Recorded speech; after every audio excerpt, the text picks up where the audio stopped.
بسم اللہ الرحمن الرحیم۔ معزز خواتین، اراکین منہاج القرآن ویمن لیگ فرانس و اراکین ویمن یوتھ لیگ، اللہ رب العزت کا شکر ہے جس کی توفیق سے ہمیں ایمان اور اسلام کی عظیم نعمت نصیب ہوئی اور حضور نبی اکرم صلی اللہ علیہ وآلہ وسلم کی غلامی کا عظیم شرف نصیب ہوا۔ اس وقت گفتگو کے لیے میں نے جس موضوع کا انتخاب کیا ہے اس کا تعلق آپ کی جد و جہد کی اہمیت سے ہے۔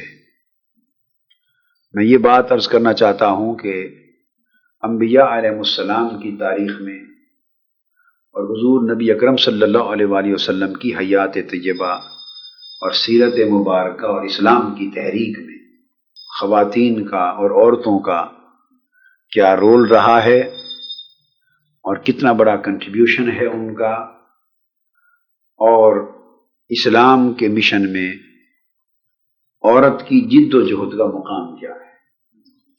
بات بہت پیچھے سے شروع نہ بھی کریں تو حضور علیہ الصلوۃ والسلام کی بعثت مبارکہ سے پہلے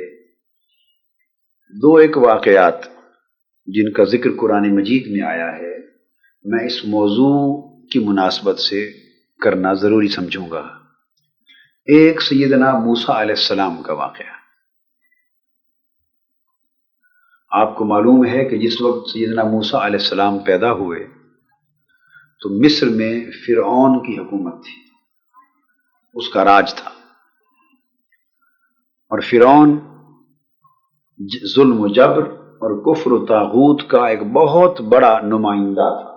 وہ ظلم کرتا تھا اور اپنے کافرانہ اور طاغوتی اور جابرانہ اور باطل نظام کو مضبوط رکھنے کے لیے، مستحکم رکھنے کے لیے اور حق کی اٹھنے والی کسی بھی تحریک کے خدشات کو، خطرات کو ختم کرنے کے لیے اس نے ایک ضابطہ اور ایک قانون وضع کیا اور نافذ کیا تھا کہ کسی گھر میں اگر بیٹا پیدا ہو جاتا تو وہ اسے قتل کروا دیتا، بیٹی پیدا ہوتی تو اسے زندہ رکھتا، بچیوں کو زندہ رکھتا اور بیٹوں کو مروا دیتا۔ قرآن مجید کی مختلف صورتوں میں اس امر کا تذکرہ آیا ہے۔ اس کے دو بنیادی اسباب تھے۔ کتنے؟ دو۔ ایک سبب اس کا تاریخی تھا اور ایک سبب اس کا ثقافتی تھا، ہسٹوریکل اور کلچرل۔ تاریخی سبب تو یہ تھا کہ پیشین گوئی کرنے والے اس زمانے میں لوگ ہوتے تھے، قیافہ شناس ہوتے تھے، اور پرانی انبیاء علیہ السلام کی کتابوں اور صحیفوں کو جاننے والے لوگ بھی ہوتے تھے۔ تو بعض دانش مندوں نے اور پیشین گوئی کرنے والوں نے اسے بتایا تھا کہ عنقریب کوئی بچہ پیدا ہوگا جو تمہارے تخت سلطنت کو الٹ دے گا اور تمہاری حکومت اور تمہارا نظام اس کے ذریعے ختم ہو جائے۔ اسے اپنی حکومت اور سلطنت کو بچانے کے لیے یہ تدبیر کی اس نے کہ اب اس کی پہچان تو ہو نہیں سکے گی کہ وہ بچہ کون ہوگا، کس کے گھر پیدا ہوگا، لہذا جس کے گھر بھی جو بچہ پیدا اسے مروا دیا جائے تاکہ نہ کوئی بچہ زندہ رہے اس دور میں اور نہ کوئی جوان ہو کر میری حکومت اور میرے نظام کے لیے خطرے کا باعث بنے۔ یہ تاریخی سبب تھا کہ اس نے قرآن مجید بیان کرتا ہے کہ بچیوں کو زندہ رکھ لیتا اور بچوں کو ذبح کر دیتا، مار دیتا، قتل کروا دیتا۔ دوسرا سبب اس کا ثقافتی تھا۔ سورہ شعراء میں اور بعض اور مقامات پر قرآن مجید میں تذکرہ آیا ہے۔ وہ ثقافتی سبب اس کا یوں تھا کہ جو چیز اخذ کرنے والی ہے یہاں سے، یہ چیز ماخوذ ہے اس مقام سے، یعنی ہم اس کو ڈیرائیو کرتے ہیں قرآن مجید کے اس بیان سے، وہ یہ کہ وہ یہ چاہتا تھا کہ اس قوم کو بے ضمیر اور بے غیرت بنا دیا جائے، اور قومیں جب بے ضمیر اور بے غیرت اور بے حمیت اور بے حیا ہو جاتی ہیں، ان میں حیا کی بنیادی قدریں، ان کے ضمیر، ان کی غیرتیں جب بنیادی طور پہ زندہ نہیں رہتی تو اس وقت اس قوم پر حکومت کرنا، راج کرنا، سلطنت کرنا، اسے غلام بنائے رکھنا اور اپنے ظالمانہ نظام کو بدستور مسلط کیے رکھنا حکمرانوں اور آمروں کے لیے آسان ہو جاتا ہے۔ جب قوموں کے اندر ضمیر نہ رہے، بے حس ہو جائیں، ابھی آپ دیکھ رہی ہیں نا کہ ہمارے پاکستان کا حال یہ ہے کہ بے حسی اور بے ضمیری دن بدن بڑھتی جا رہی ہے، بلکہ اب انتہا کو چھو رہی ہے۔ قوم مجموعی طور پہ بے حس ہو گئی ہے۔ علامہ اقبال کا ایک شعر ہے نا، وائے ناکامی متائے کارواں جاتا رہا اور کارواں کے دل سے احساس زیاں جاتا رہا۔ ایک تو یہ ہے کہ انسان لٹ جائے، ایک تو یہ ہے کہ انسان لٹ جائے، اس کا نقصان ہو جائے، اس کا خسارہ ہو جائے، تو یہ دکھ کی بات ہے۔ مگر اس سے بڑے دکھ کی بات یہ ہے کہ وہ لٹ چکا ہو اور اسے اپنے لٹ جانے کا اندازہ بھی نہ ہو، علم بھی نہ ہو، اسے یہ بھی خبر نہ ہو کہ میرے ساتھ کتنا بڑا ظلم اور نقصان ہو گیا ہے۔ یہ کیفیت تباہی کی ہے، نقصان کی ہے۔ دوسری کیفیت بے حسی کی ہے۔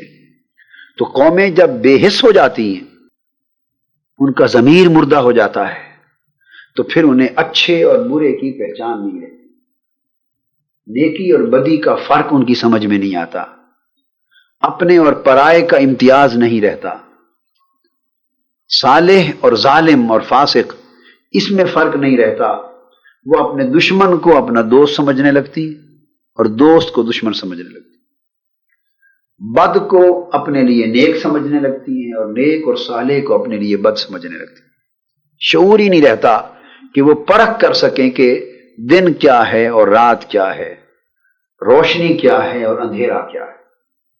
جب قوموں میں یہ بے حسی پیدا ہو جائے تو پھر طریقہ یہ ہے، تاریخ بتاتی ہے کہ جابر لوگ حکمران، عامر لوگ، ظالم لوگ، بڑے بڑے حکمران جابر، ظالم، عامر، ان کے لیے آسان ہو جاتا ہے کہ اس قوم پر اپنی حکومت اور اپنی سلطنت کو دیر تک جاری رکھ سکے، کیونکہ قوم بے حس ہو گئی اور کسی کے اندر اب غیرت کی وہ تپش ہی نہیں کہ وہ اٹھ کھڑی ہو، کوئی برے کو برا سمجھے، ظلم کو ظلم سمجھے اور وہ اس کے خلاف اٹھے اور جد و جہد کرے، یہ احساس ہی نہیں رہتا اس کو۔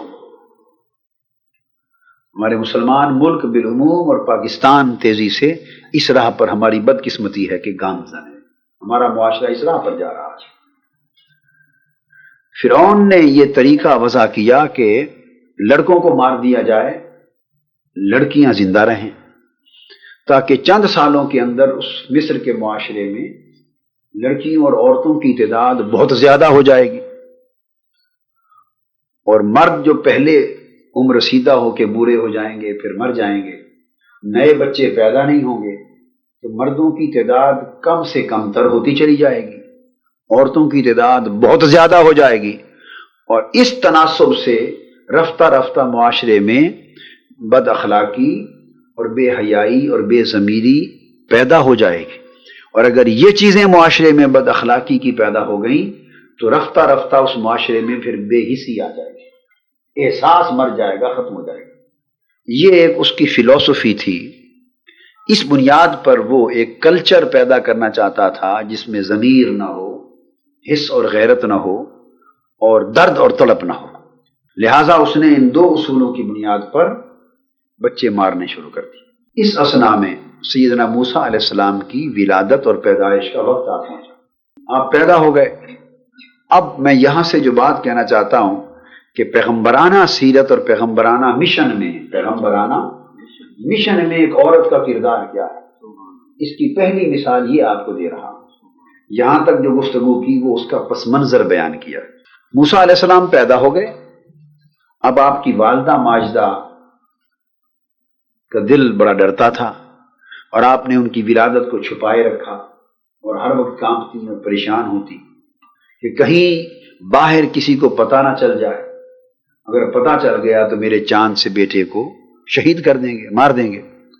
اب یہاں آپ اندازہ کریں کہ اس ماں کی مامتا کا عالم کیا ہوگا، کہ جو دیکھ رہی ہے کہ معاشرے میں ہزارہ بچے ہر روز قتل ہوتے ہیں، ہر ماہ قتل ہوتے ہیں، اور کسی کو زندہ نہیں رکھنے دیا جاتا، اس سچویشن میں ایک بیٹا پیدا ہو گیا اس کا، اور نیک اور صالح اور خوبصورت اور خوبصیرت، نیک بخت، اچھی علامتوں والا بیٹا پیدا ہوا ہے۔ اب اس کی قلبی جذباتی کیفیتیں کیا ہوں؟ ایک طرف یہ صورت دیکھیں، اس وقت اس کے دل میں جو کھٹکا اور خوف تھا، اللہ پاک نے اسے دور فرمایا، اور اللہ رب العزت نے اسے یہ ہدایت کی، اسے یہ رشد اور یہ رہنمائی فراہم فرمائی کسی طریقے سے کہ وہ اپنے بیٹے کو یعنی موسیٰ علیہ السلام کو ایک صندوق میں بند کر کے سمندر میں پھینک دے، جو دریا بہ رہا تھا مصر کا، اس میں پھینک دے۔ اب آپ اندازہ کر لیں کہ ایک ماں کی مامتا، میں یہ ایک عورت کا پیغمبرانہ مشن میں کردار یہ سمجھا رہا ہوں، اور یہ ایک جذباتی سچویشن ہے، اس کو سمجھنے کی ضرورت ہے تاکہ پتہ چلے کتنا بڑا ان کا کریکٹر ہے، کتنا بڑا کنٹریبیوشن ہے۔ کوئی اور چھین کے لے جائے اور قتل کر دے، اور آخر لمحے تک ماں اپنے بچے کو بچانے کے لیے لڑتی رہے، خود کٹ جائے، مر جائے، اور جب اس کے بس میں نہ رہے تو کوئی لے جا کے بچہ مار دے، تو یہ تو کسی درجے میں بات گوارا ہو سکتی ہے کہ ماں سمجھے گی کہ چلو بیٹے سے پہلے میں تو مر گئی نا، وہ کہے گی اس سے پہلے مجھے مار دو، اور وہ مر جائے گی، بچانے کے لیے ہر ممکن کوشش کرے گی۔ اب وہ بچہ اگر اپنے انجام کسی نے بھی پہنچا دیا تو کم سے کم اس ماں نے ایک اپنی حد تک اپنے ماں کی مامتا کا حق ادا کر لیا، یہ بات تو سمجھ میں آتی۔ مگر یہ کہ اس بچے کو صندوق میں بند کر کے اپنے ہاتھوں دریا اور سمندر میں پھینک دیا جائے، یہ بات ماں کی مامتا کی سمجھ میں نہیں آ سکتی کہ اب کیا ہوگا، اس کے بعد اس کا حشر و انجام کیا ہوگا۔ مگر امر الہی تھا، وہ سمجھ گئی کہ اللہ پاک اپنی قدرت کا کوئی کرشمہ دکھانا چاہتے ہیں، چونکہ حکم تھا تو اپنے اس بیٹے کو جو انہوں نے کتنی مشکل سے اور آرزوؤں سے لیا، صندوق میں بند کر کے سمندر میں دریا میں پھینک دیا۔ یہاں سے پیغمبرانہ مشن میں ایک عورت کا کردار شروع ہو جاتا ہے۔ اس سے بڑی قربانی آپ کیا تصور کر سکتی؟ ایک اللہ کے دین کا مشن ہے، اس میں ماں کی مامتا اپنے ہاتھوں سے اپنے بیٹے کو سمندر کے سپرد کر رہی، پیدا ہوتے ہی اس بیٹے کی یعنی مامتا کی قربانی دے رہی۔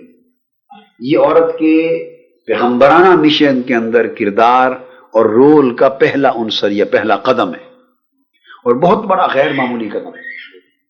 وہ آگے واقعہ آتا ہے، وہ صندوق چلتا چلتا فرعون کے محل کے پاس آیا، فرعون اور اس کی بیوی نے اس کو دیکھا، صندوق کو اٹھا لیا، کھولا تو اندر سے موسیٰ علیہ السلام نکلے، بڑے خوبصورت تھے۔ اب انہیں خود بھی ایک بیٹے کی آرزو تھی، تو خیر میاں بیوی میں ایک مذاکرہ ہوا، الٹیمیٹلی انہوں نے فیصلہ کیا کہ ہم اس بچے کو پالیں۔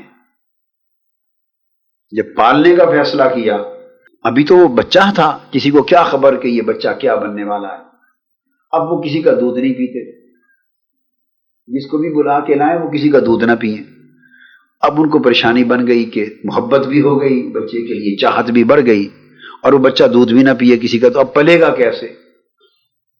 تو ساتھ اللہ رب العزت نے یہ امر کر دیا، اور والدہ نے، حضرت موسیٰ علیہ السلام کی والدہ ماجدہ نے اپنی بیٹی کو ساتھ ساتھ روانہ کر دیا تھا کہ وہ دیکھتی چلی جائے کہ صندوق کہاں جاتا ہے۔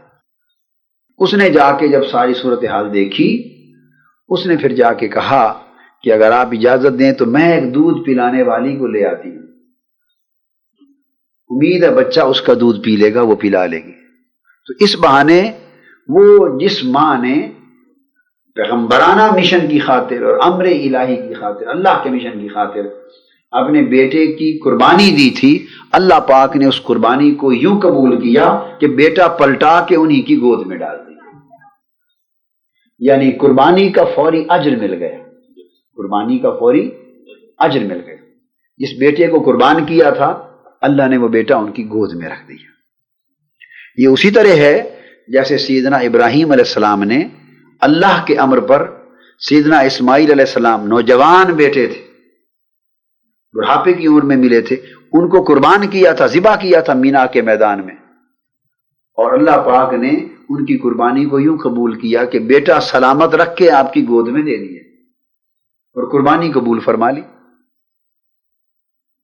اس قربانی کی یاد آج تک ہم 9 ذی الحج کو قربانی کی شکل میں کرتے ہیں۔ 10 ذی الحج میں اس قربانی کی یاد تازہ ہوتی، 10 ذی الحج کو۔ اب میں جو بات سمجھا رہا ہوں وہ یہ کہ پہلا نقطہ یہ ذہن میں رکھ لیں کہ قربانی کبھی رائے گاہ نہیں جاتی۔ اس سے پہلا مسئلہ اور پہلا اصول یہ معلوم ہوا کہ قربانی، حتیٰ کہ پہلی بات تو بلکہ یہ سمجھ لیں کہ عورت کا مقام یہ ہے کہ وہ پیغمبرانہ مشن میں باقی قربانیاں تو درکنار اپنی مامتا کی قربانی دینے کے لیے بھی تیار۔ عظیم ماؤں اور عظیم عورتوں کا یہ عمل اور یہ کردار ہے کہ بیٹا مامتا ہے، یعنی اس حد تک بھی ایک عورت پیغمبرانہ مشن میں قربانی دیتی ہے۔ اور جب قربانی اس درجے تک پہنچ جاتی، اخلاص کے اس مقام کو کہ عورت اپنے جذبات کو قربان کر گئی، اپنی مامتا کو قربان کر گئی اور اللہ کے امر اور اللہ کے دین کے لیے اس نے سب کچھ لٹا دیا، تو جب قربانی اتنے اخلاص کے ساتھ دی جاتی ہے تو دوسرا اصول یہ ہے کہ وہی قربانی اجر بنا کے قربانی دینے والے کی گود میں لوٹا دی جاتی ہے، وہ اللہ پاک اسے محفوظ کر لیتا ہے، اس کا اجر عطا فرماتے ہیں، وہ اجر عطا ہوتا ہے۔ چنانچہ پھر آپ نے دودھ پلایا اور آپ نے پالا، رہے فرعون کے گھر میں اور دودھ پلانے کا شرف بھی آپ کو نصیب ہوا۔ اس طرح موسیٰ علیہ السلام کی پھر جوانی۔ تو یہ پہلا واقعہ صرف اس قدر بتانا چاہتا تھا کہ پیغمبرانہ مشن اور اللہ کے دین کے مشن میں ایک عورت نے، موسیٰ علیہ السلام کی والدہ ماجدہ نے کیا کردار انجام دیا۔ اب دوسری بات، قرآن مجید ہی دوسری بات اسی پیغمبرانہ مشن میں عورت کے کردار کی بات بتا رہا ہے، اور وہ سورہ آل عمران میں عمران نامی ایک بزرگ شخصیت تھی، ان کی زوجہ محترمہ، اور یہ زوجہ محترمہ جن کی بات میں کر رہا ہوں، خاتون صالح، یہ حضرت عیسیٰ علیہ السلام کی نانی اماں، سیدنا عیسیٰ علیہ السلام کی نانی اماں، ان کی گرینڈ مدر۔ قرآن مجید بیان کرتا ہے وَإِذْ قَالَتِ امْرَأَتُ عِمْرَانَ رَبِّ إِنِّي نَذَرْتُ لَكَ مَا فِي بَطْنِي مُحَرَّرًا فَتَقَبَّلْ مِنِّي۔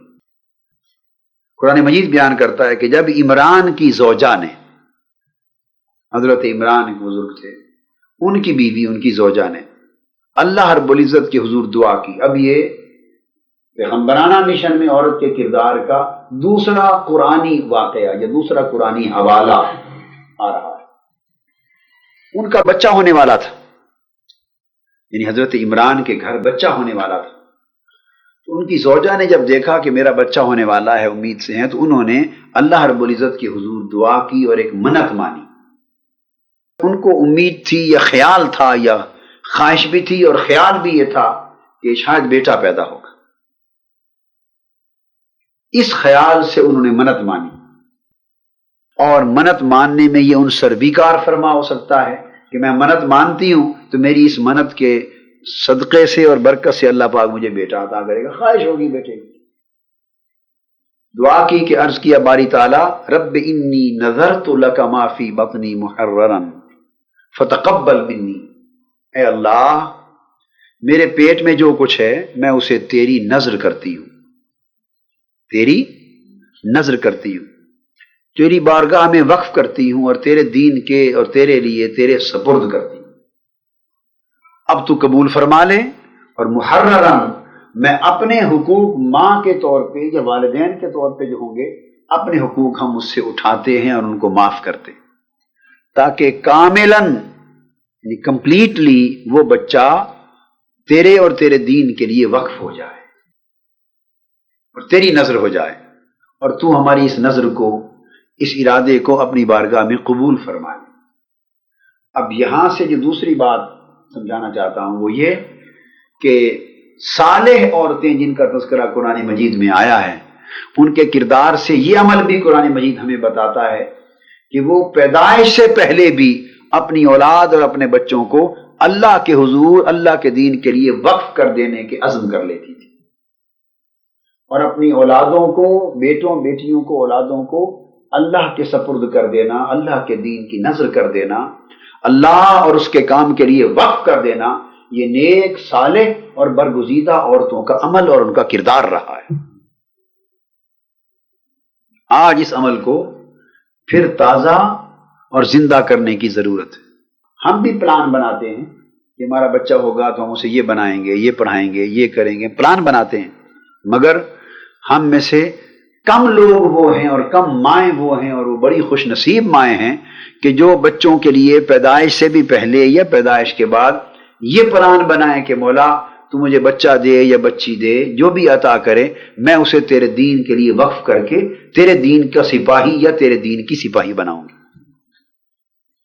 ہم میں سے کم اس عزم و ارادے کا اظہار کرتے ہیں، چونکہ ہمارا مقصود دنیا ہو گیا ہے۔ جن کا مقصود دنیا ہے وہ اپنی اولادوں کو دنیا کے لیے تیار کرنے کی خاطر ہر ممکن قربانی دیتے ہیں، ہر ممکن منصوبہ بندی کرتے ہیں، ہر ممکن تکلیف اٹھاتے ہیں، جو کچھ ان سے ہو سکتا ہے کرتے اور خرچ کرتے ہیں۔ اور جن کا مقصود اللہ ہے وہ اپنی اولادوں کو اللہ کے لیے تیار کرنے پر پوری محنت صرف کرتے ہیں۔ یہ مقصود کی بات۔ تو میں یہ عرض کر رہا تھا کہ انہوں نے منت مانی، اللہ تبارک و تعالی نے انہیں بیٹی عطا فرمائی۔ فلما وضعتها قالت رب انی وضعتها انثى، پھر بیٹی پیدا ہو گئی، بیٹا نہ ہوا۔ جب بیٹی ہوئی تو عرض کیا باری تعالیٰ میں نے تو منت مانی تھی اور دل میں یہ کہ میرا خیال تھا کہ بیٹا ہوگا، اس لیے میں نے منت مانی تھی کہ میں اسے تیرے گھر میں، تیری راہ میں، تیری ذات کے لیے وقف کر دوں گی۔ اب تو بیٹی پیدا ہو گئی، اب بیٹی کو کیا کروں؟ ان کا خیال یہ تھا کہ اب بیٹی تو اللہ کی راہ میں گویا وقف نہیں ہو سکتی، یہ تو اللہ کے کام کے سپرد نہیں ہو سکتی، یہ خیال تھا جیسے پرانے زمانوں میں عام معاشرے میں خیال تھا، اور یہ خیال آج بھی معاشرے میں پایا جاتا ہے۔ بیٹوں کے لیے ٹھیک ہے دین کا کام کریں، دیندار گھرانے قدرے گنجائش رکھتے ہیں، بیٹیوں کے لیے گھبراتے ہیں۔ بیٹوں کی بات ہوتی ہے، مردوں کی جن کو اللہ توفیق دیتا ہے دین کے لیے وہ اپنے آپ کو وقف قدرے کرتے ہیں۔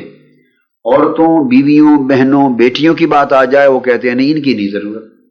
سوچ اتنی دین سے مختلف ہو گئی ہے کہ وہ گھرانے جو اپنی بیوی کو پیسہ کمانے کے لیے دکانوں پر بھیجنا گوارا کرتے ہیں، ملازمت پر بھیجنا گوارا کرتے ہیں، مال، زر، پیسہ، گھر کے اخراجات، گھر کی ضروریات تنہا ایک مرد کے کمانے سے پوری نہیں ہوتی۔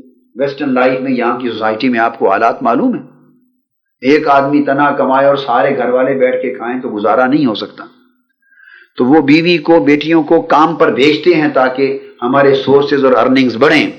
تو کتنی حیرت کی بات ہے کہ جب دنیا کی ضرورت پیش آتی ہے اور دنیا کمانے کے لیے ہم اپنی بیویوں، بہنوں، بیٹیوں کو ورکس پر، دکانوں پر، کاروبار پر، تعلیم پر، ہر جگہ بھیجنے کو تیار ہوتے ہیں، مگر اللہ کا دین سیکھنے اور اللہ کے دین کی خدمت کی باری آتی ہے تو ہم سوچتے ہیں کہ نہیں عورتوں کو گھروں میں رہنا چاہیے، یہ عورتوں کا کام نہیں ہے، یہ مردوں کا کام۔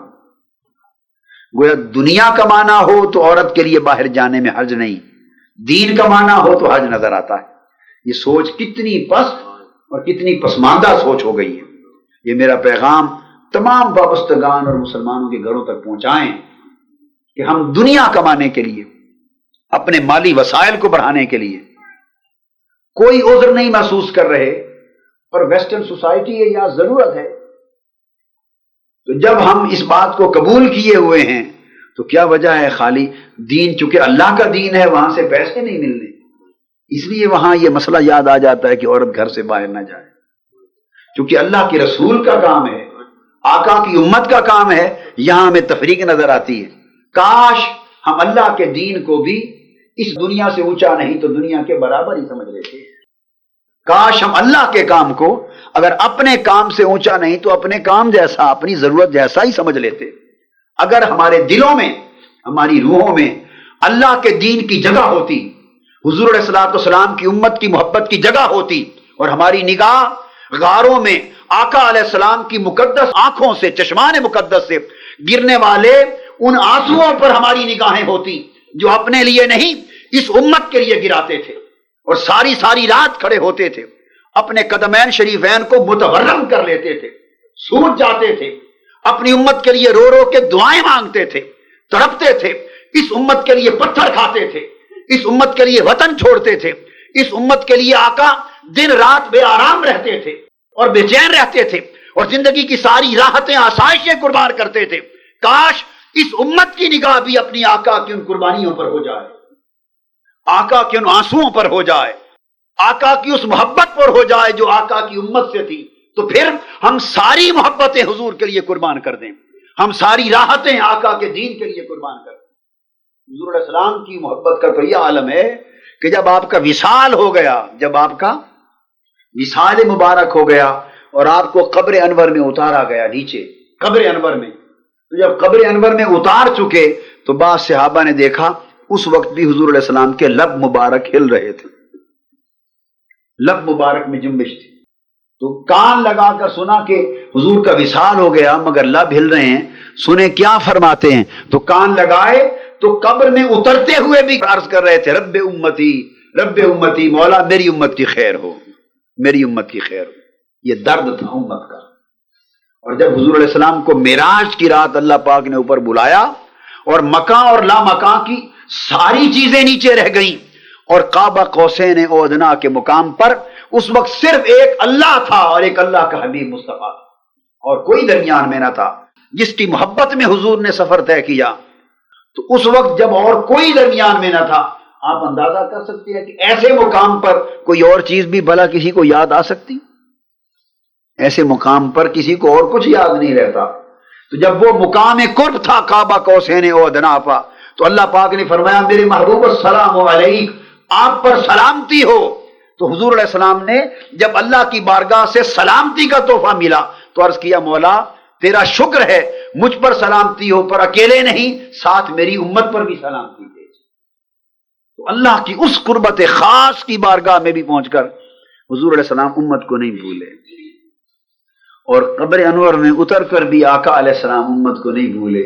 ہماری جفا اور بے وفائی کا کتنا عالم ہے کہ ہم دنیا میں آ کر دنیا کی 4 روزہ آسائشوں اور سکھ اور چین کی خاطر اپنے اس آقا کو بھی بھول گئے ہیں جو ہمیں نہ کعبہ قوسین پر بھولے، نہ قبر انور میں بھولے، اور نہ قیامت کے دن بھولیں گے۔ حضور علیہ السلام نے فرمایا، اللہ پاک کے ارشاد وَلَسَوْفَ يُعْطِيكَ رَبُّكَ فَتَرْضَىٰ، اے حبیب صلی اللہ علیہ وسلم میں آپ کو اتنا عطا کروں گا کہ آپ راضی ہو جائیں گے۔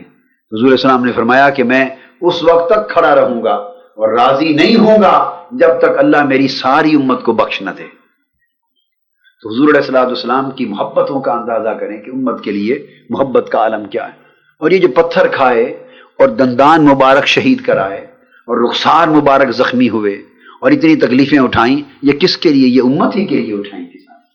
امت کو حضور علیہ السلام کے احسانات کا تو بدلہ چکایا ہی نہیں جا سکتا، کم سے کم ان احسانات کا احساس ہی ہو جائے، اس کا خیال ہی ہمارے دلوں میں پیدا ہو جائے، پھر ہمارا طرز عمل بدل جائے گا، ہمارا بیہیویئر بدل جائے گا، کنڈکٹ بدل جائے گا، ہمارا پوائنٹ آف ویو بدل جائے گا، ہم مختلف نقطہ نظر رکھنے لگ جائیں گے۔ تو میں یہ عرض کر رہا تھا کہ اللہ پاک نے حضرت عمران کی زوجہ یعنی بیوی کی اس دعا پر بیٹی عطا کی۔ جب بیٹی ہوئی تو ان کا خیال تھا کہ اب یہ تو بیٹی ہوئی ہے، اب یہ تو میں اللہ کی راہ میں وقف نہیں کر سکتا۔ تو عرض کیا باری تعالیٰ یہ تو بیٹی ہو گئی، اب میں کیا کروں؟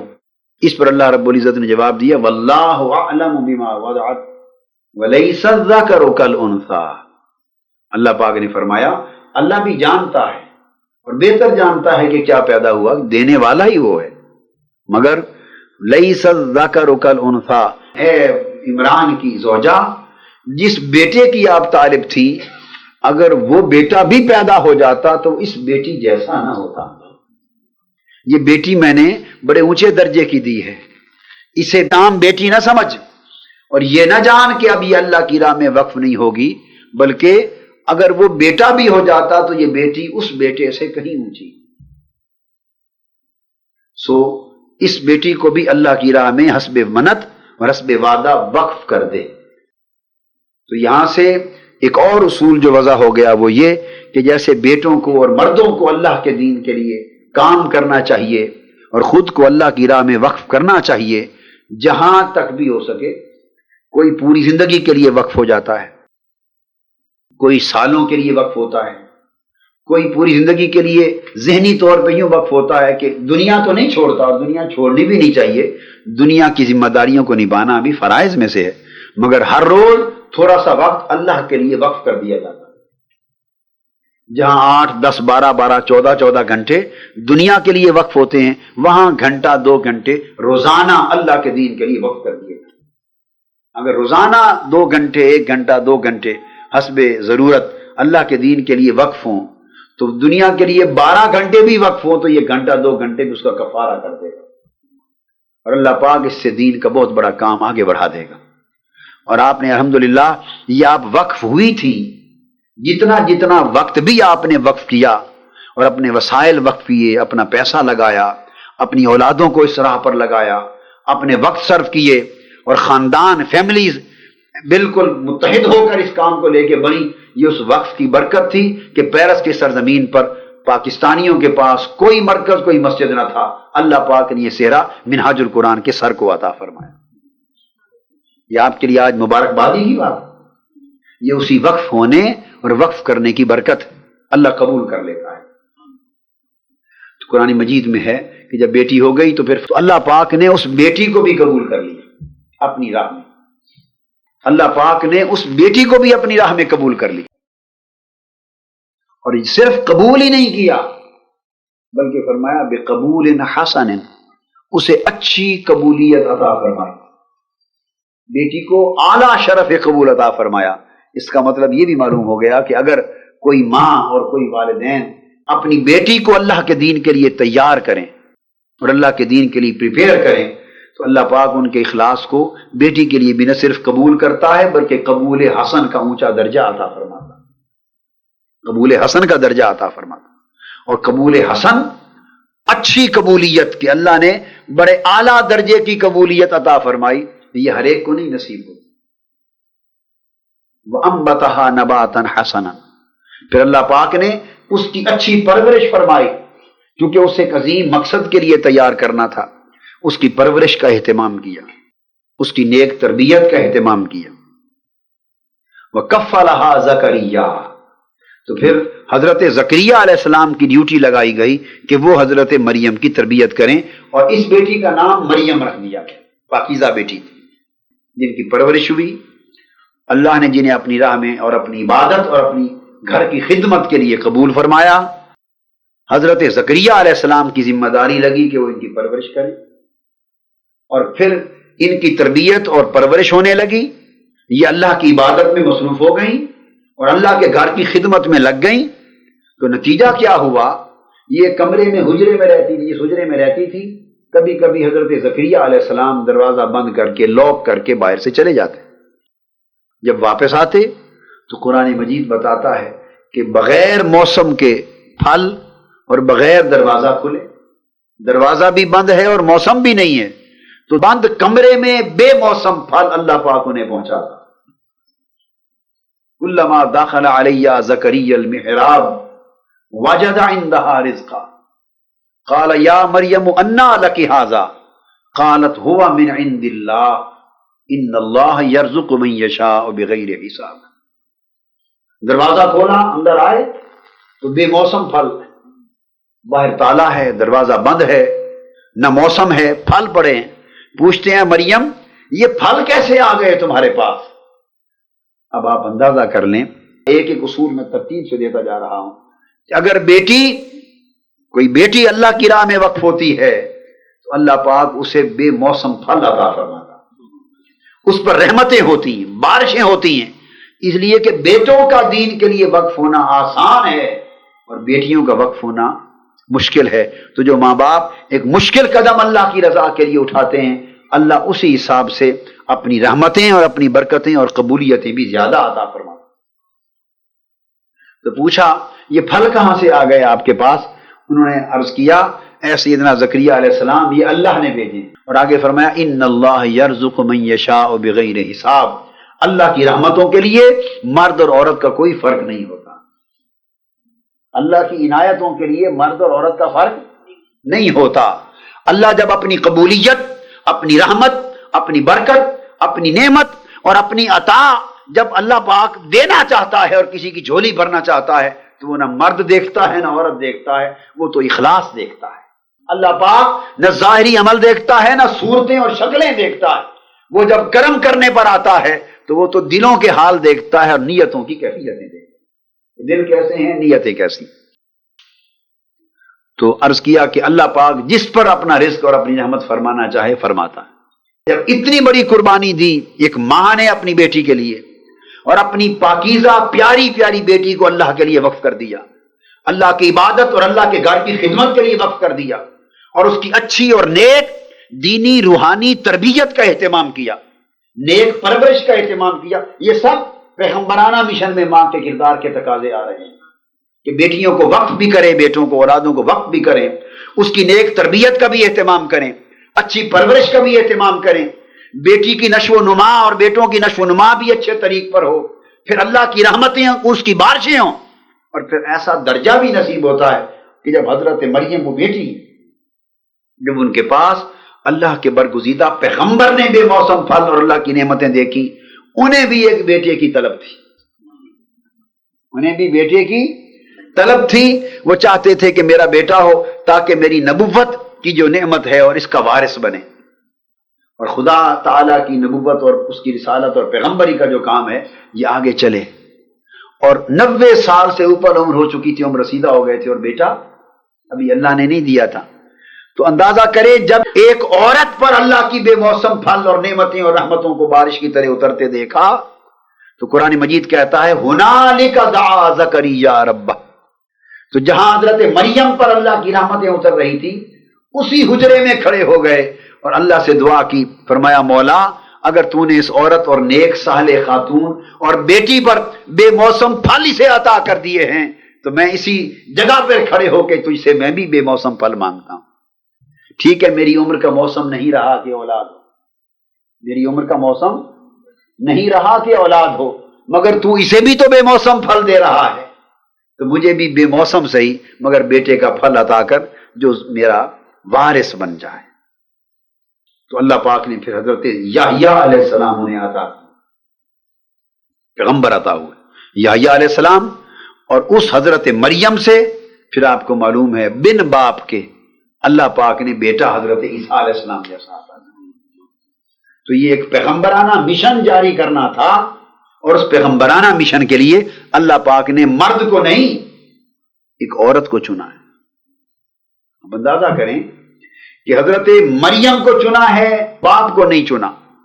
حضرت مریم کی پرورش کی اس سے پہلے بھی آپ کی ماں کو چنا ہے، باپ کا ذکر تو صرف اتنا ہے وَإِذْ قَالَتِ امْرَأَتُ عِمْرَانَ، بس آگے کوئی خبر نہیں کہ وہ کون۔ جیسے جب حضرت عمران کی بیوی نے کہا، باپ کا کنٹریبیوشن اس واقعے میں اتنا ہے، بس ذکر اتنا ہے، اور پھر پورا تذکرہ حضرت عمران کی بیوی کا ہو رہا ہے چونکہ قربانی ان کی ہے۔ تو یہ پیغمبرانہ مشن جو جاری ہونے والا ہے اس کے لیے اوپر کی پشت میں بھی ماں کو چنا ہے جو نانی بنی، اور اگلی پشت میں بھی ماں کو چنا ہے جو والدہ بنی۔ تو گویا پیغمبرانہ مشن کے جاری کرنے اور اس کے جاری رکھنے میں اللہ پاک نے ہمیں مثال دی ہے کہ کتنا بڑا عورت کا کام اور عورت کا مقام ہے۔ حضور نبی اکرم صلی اللہ علیہ وآلہ وسلم کی بعثت پاک کا وقت آ جاتا، جب آپ کی بعثت ہوتی، اس میں بھی عورت کے مقام کو دیکھیے، اللہ رب العزت کا الوہی منصوبہ دیکھیے کیا ہے۔ باپ کو ولادت سے پہلے اٹھا لیا اور پیدائش یتیمی کی حالت میں فرمائی۔ ذرا آپ دیکھیں کہ حضور علیہ السلام کی حیات طیبہ میں اب عورت کو اللہ پاک نے کیا دخل دیا ہے، ماں کا دخل کیا ہے۔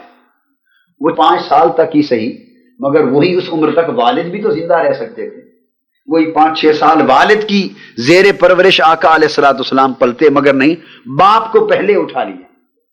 حضور علیہ السلام کی ولادت ہوئی تو باپ کی گود میں نہیں آئے، اپنی ماں بی بی آمنہ کی گود میں آئے رضی اللہ تعالیٰ عنہ، تو ماں نے سنبھالا۔ آپ دیکھیے نا کہ حضور علیہ السلام کی ولادت میں ماں کا دخل ہے تاکہ امت کو سبق نصیب ہو کہ دین کے امر میں عورتوں کو انوالو کریں، اور ہر نگاہ پر کبھی حضرت موسیٰ علیہ السلام کی والدہ پہ نظر رکھیں، کبھی حضرت عیسیٰ علیہ السلام کی والدہ پہ نظر رکھیں، کبھی حضرت مریم کی والدہ پہ نظر رکھیں، اور کبھی خود حضرت تاجدار کائنات صلی اللہ علیہ وسلم کی والدہ ماجدہ حضرت بی بی آمنہ پہ نظر رکھیں۔ یعنی پیغمبرانہ مشن میں جگہ جگہ عورت کا ایک بڑا نمایاں عمل اور کردار دکھائی دے رہا ہے۔ یتیم پیدا کیے حضور علیہ الصلوۃ والسلام، حضرت آمنہ کی گود میں آئے ہیں، پھر پرورش کے لیے حضرت بی بی حلیمہ سعدیہ کو چنا ہے۔ آپ دیکھیں گے ان کے بھی شوہر حضرت حارث کا ذکر کم ملتا ہے، سارا دخل آقا کی پرورش کا 4 سال تک حضرت حلیمہ سعدیہ رضی اللہ تعالیٰ عنہ ان کی گود میں پالا ہے، پرورش دی ہے۔ پھر وہ پلٹ کر آئی ہیں 4 سال کے بعد حضرت آمنہ رضی اللہ تعالیٰ عنہ کے سپرد کر دی۔ تو پرورش بھی حضور علیہ الصلوۃ والسلام کی عورت کے ہاتھوں میں ہو رہی ہے، عورت کے ہاتھوں میں۔ اور یہاں آ کے حضرت عبد المطلب کی جو نگرانی ہے وہ ایک بزرگانہ نگرانی ہے خاندان کے سربراہ کے طور پر، مگر برتاؤ تو براہ راست ماں کا، حقیقی ماں ہے یا رضائی ماں ہے، اس کا ہو رہا ہے۔ پھر سفر پر بھی حضرت آمنہ رضی اللہ تعالیٰ عنہ حضور علیہ السلام کو اکیلے لے کر جاتی۔ جب 4 سال کے ہو گئے، سوجھ بوجھ دیکھی تو پوچھنے لگ گئے ہوں گے نا کہ اماں میرے ابو کہاں ہیں، وہ کہاں وفات ہوئی تھی، ان کی قبر کہاں ہے، تو پوچھتے ہوں گے۔ تو حضرت آمنہ رضی اللہ تعالیٰ عنہ نے فرمایا کہ میں آپ کو مدینہ لے چلتی ہوں اور آپ کو آپ کے والد کی قبر دکھا رہا تھی۔ 5ویں سال کی عمر میں والدہ ماجدہ حضرت آمنہ رضی اللہ تعالیٰ عنہ اکیلے آپ کو لے کے جاتی، مدینہ پاک جاتی ہیں۔ بنو نجار آپ کا ننیالی گھرانہ ہے، اپنے میکے حضور علیہ السلام کا ننیالی خاندان، انہیں دکھاتی ہیں، وہاں رہتے ہیں۔ 1 مہینے کے قریب وہاں قیام ہوتا ہے۔ پھر آپ اپنے والد ماجد حضرت عبداللہ کی قبر کی زیارت کرتے ہیں، دیکھتے ہیں، پہچان کروا کے قبر دکھا کے ننیالی رشتوں کو ملوا کر پھر واپس لاتے ہیں، کہ دادیالی رشتے تو قریش کے مکہ میں موجود تھے۔ واپس لاتی ہیں تو مدینہ اور مکہ کے درمیان ایک قصبہ آتا ہے، ابواہ وادی ہے، وہاں آ کے بیمار ہو جاتی ہیں۔ ساتھ کوئی مرد نہیں ہے، تنہا حضرت بی بی آمنہ ہے اور ایک حبشی خادمہ ہے حضرت ام ایمن، کالے رنگ کی حبشی خادمہ ہے، خادمہ ہے آقا علیہ الصلوۃ والسلام کی، ام ایمن وہ ہیں۔ اور حضور علیہ السلام 5 سال کی عمر مبارک ان کی انگلی پکڑ کے سفر کر رہے ہیں، وہاں بیمار ہو جاتی ہیں اور یہ ان کا آخری مرحلہ ہے سفر کا، اور 1 مہینہ کے قریب بیمار رہ کے وصال فرما جاتے، وفات ہو جاتی۔ اور وفات کے وقت بھی خصائص کبریٰ میں امام سیوطی نے بیان فرمایا کہ جب ان کی وفات کا وقت آیا، عین روح جب قفص انصری سے پرواز کر رہی تھی، حضرت بی بی آمنہ کی وفات کا وقت تھا، تو 5 سال کی عمر میں معصوم محمد صلی اللہ علیہ وآلہ وسلم اپنی والدہ ماجدہ کے سامنے بیٹھے ہیں۔ خصائص کبریٰ میں روایت ہے کہ وہ آخری حسرت بھری اور محبت بھری نگاہ حضور علیہ الصلوۃ والسلام کے چہرے اقدس پہ ڈالتی ہیں، کیونکہ وقت رخصت ہے، اور اب وہ تنہا، وہ یتیم جو حضور علیہ الصلوۃ والسلام یتیم بن کے آئے تھے، انہیں در یتیم چھوڑ کر خود بھی رخصت ہو کے جا رہی ہیں، کوئی مرد کوئی رشتہ نہیں، اب اکیلی خادمہ ام ایمن رہ جائے گی اور سینکڑوں کلومیٹر کی مسافت اکیلے حضور کو پکڑ کے مکہ تک لے جائیں گے، پرورش ہو رہی ہے اس طرح۔ تو آنکھوں کو حضور علیہ السلام کے چہرے اقدس پہ گاڑ دیا، آخری نگاہ دیکھی اور شعر پڑھے۔ ان شعروں میں یہ کہا حضرت بی بی آمنہ نے کہ میں آپ کے اندر دیکھ رہی ہوں کہ اللہ نے آپ کو نبوت کے لیے منتخب کر لیا، اور اللہ نے آپ کو بچپن ہی سے بتوں سے اور کفر و شرک کی آلودگیوں سے پاک رکھا ہے، اور دنیا میں آپ کی نبوت اور رسالت اور آپ کی برکتوں کا فیض اور نور پھیلنے والا ہے۔ یہ 5 سال کی عمر ہے، دم رخصت آخری نگاہ وفات سے پہلے ڈال کے ان شعروں کی زبان میں آقا کو پیغام دے کے دنیا سے رخصت ہو گئی۔ پھر حضور علیہ السلام نے تدفین کی، پھر لے کے چلے۔ یہ بیان کرنے کا مقصد بھی یہ تھا کہ یہ 6واں سال اب شروع ہوا ہے، 5 پورے ہوئے، یہاں تک بھی پرورش سب عورتوں کے ہاتھوں میں ہوئی۔ یہ پیغمبرانہ مشن میں اللہ پاک نے عورت کو ایک خاص مقام دیا ہے کہ اس کا بڑا قریبی دخل رہے۔ پھر حضور علیہ الصلوۃ والسلام کا زمانہ 40 برس کی عمر مبارک کا پورا ہوتا ہے۔ پھر آپ پر غار حرا میں وحی اترتی ہے۔ جب غار حرا میں وحی اترتی ہے، اقرأ بسم ربک الذی خلق خلق الانسان من علق اقرأ وربک الاکرم الذی علم بالقلم علم الانسان ما لم یعلم. یہ وہی لے کے آتے ہیں اور آپ کے جسم اقدس پر کپ کپی ہے، سردی سی محسوس فرما رہے ہیں. فرماتے ہیں زملونی زملونی. حضرت خدیجہ الکبریٰ رضی اللہ تعالی عنہ حضور علیہ الصلوۃ والسلام کی زوجہ ہے، وہ کملی اڑا دیتی اور حضور علیہ الصلوۃ والسلام سے عرض کرتی ہیں اب پہلے جملے جو پہلی وحی کے نازل ہونے کے بعد حضور علیہ الصلوۃ والسلام کی سیرت طیبہ سن لیں. اعلان نبوت کے بعد اور آپ کی بعثت کے بعد آپ کی سیرت طیبہ کا پہلا بیان، پہلا سب سے پہلا، اس کی راوی اور اس کا بیان کرنے والی بھی حضرت خدیجہ الکبریٰ.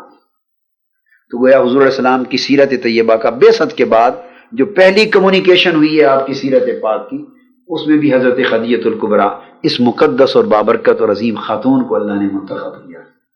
وہ عرض کرتی ہیں یا رسول اللہ صلی اللہ علیہ وآلہ وسلم، آپ یتیموں اور بے سہارا لوگوں کا سہارا بننے والے ہیں، آپ بیواؤں کے سہارے ہیں، آپ مہمانوں کی میزبانی کرنے والے ہیں، دکھیوں اور درد کے ماروں کا آپ مداوا کرنے والے ہیں، آپ پریشان حال دکھ کی انسانیت کی بہتری کرنے والے ہیں، اچھا اخلاق رکھنے والے ہیں، قرض داروں کے قرض اتارنے والے ہیں، بے سہاروں کا سہارا دینے والے ہیں.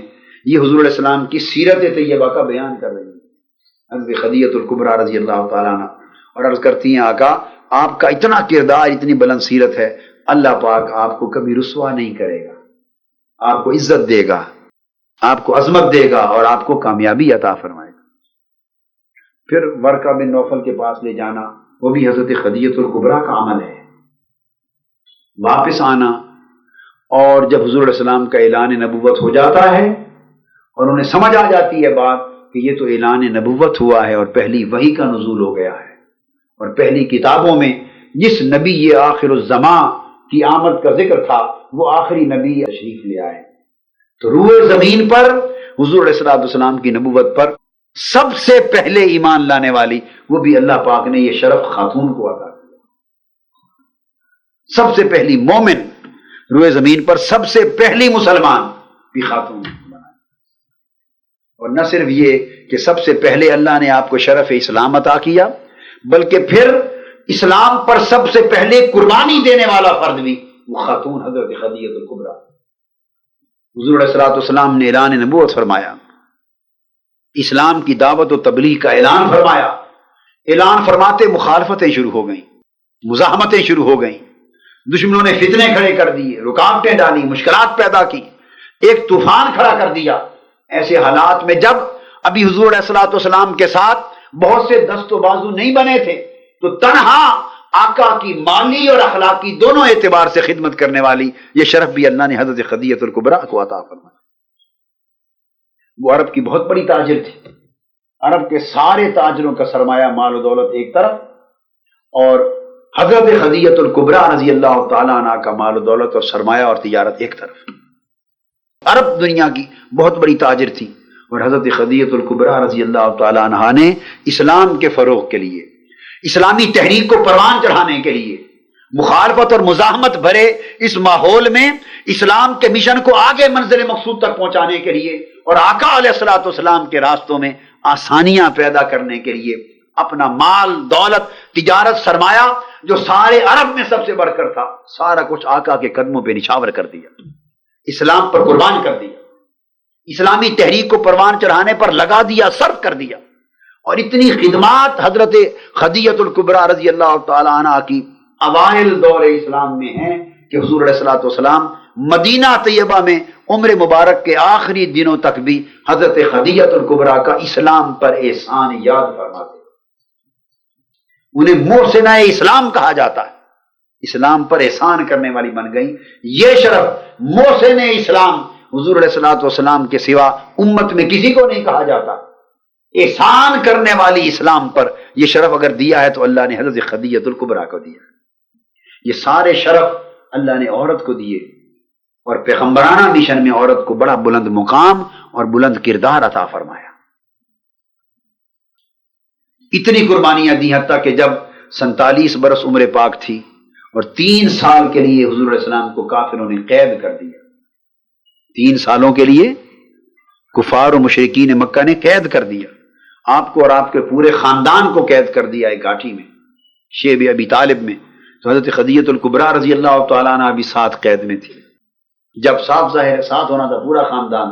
جب 3 سال کی قید ختم ہوئی اور آپ کی عمر مبارک 50 برس کو پہنچی تو حضرت خدیجہ الکبریٰ رضی اللہ تعالیٰ عنہ جو آپ کی رفیق حیات بھی تھیں اور آپ کی رفیق اسلام بھی تھی، رفیق اسلام بھی تھی، تو وہ وفات پا گئی. اللہ نے انہیں اٹھا لیا. اور وہ سال حضور علیہ السلام کی حیات طیبہ اور سیرت کی تاریخ میں عام الحزن کہلاتا ہے. اسی سال حضرت ابو طالب کی بھی وفات ہوئی.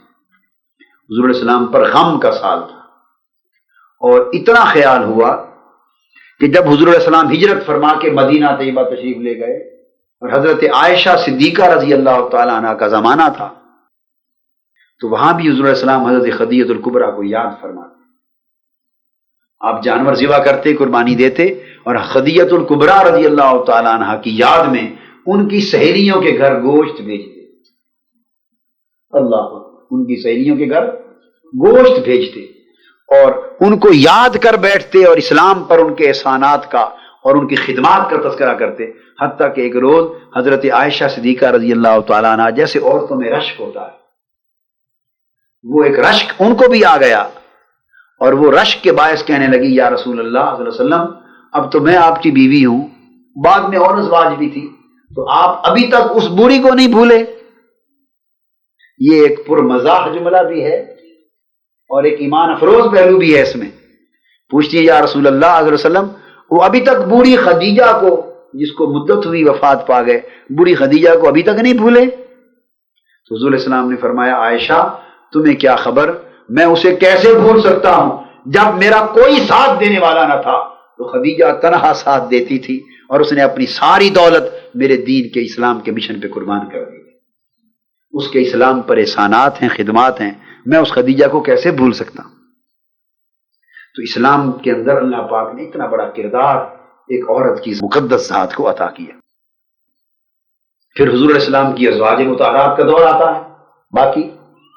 تو حضرت عائشہ صدیقہ رضی اللہ تعالیٰ عنہ، ان کو حضور علیہ السلام نے علم کی دولت سے نوازا. حضرت خدیجہ الکبریٰ کی مالی خدمات ہیں، تحریکی خدمات ہیں اسلام کی تاریخ. حضرت عائشہ صدیقہ رضی اللہ تعالیٰ عنہ آتی ہیں، ان کی بڑی گراں قدر علمی اور دعوتی اور تبلیغی خدمات. ہزارہا صحابہ کرام حضرت عائشہ صدیقہ رضی اللہ تعالیٰ عنہ کے شاگرد ہیں. انہوں نے حضرت عائشہ صدیقہ رضی اللہ تعالیٰ عنہ سے حدیث سنی اور سیکھی ہے اور حدیث کو روایت کیا. ہزارہا صحابہ اور بے شمار احادیث، سینکڑوں کی تعداد میں احادیث حضرت عائشہ صدیقہ رضی اللہ تعالیٰ عنہ سے مروی.